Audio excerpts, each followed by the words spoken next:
Hey folks, before going to deep dive into our MongoDB series, let's first understand what is collection and documents in MongoDB.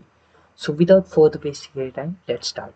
So in SQL, we have table name, row and columns.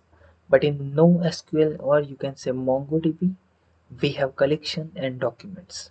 So collections is basically a table name and documents are basically table data. So you can see here in the figure, this is users collection and users collection is containing some of the documents which is the table data of users.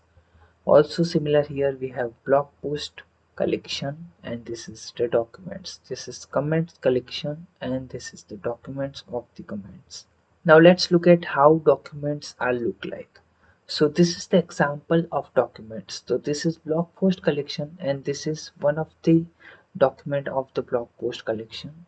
And you can see here the value is in key value pair format and this data is look like JSON format, but this is actually BSON format. BSON stands for binary JSON and you can see this is title name, author, text, upvotes and body. Now this is important slide. This is ID.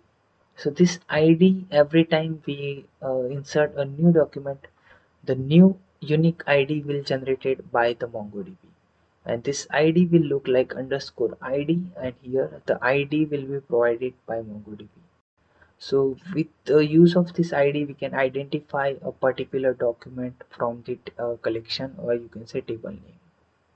Sometimes we have document inside our documents. So this documents is called a nested documents. We will cover this topic in further videos. For now, you can look at this syntax. This is title, this is author. Author is containing some other data. Also here text, which is array, upvotes, it's integer value, this is body, and this is our unique ID. So if you find my video helpful, then kindly like my video, subscribe my channel, and that's it for this video. Thank you for watching. Bye bye.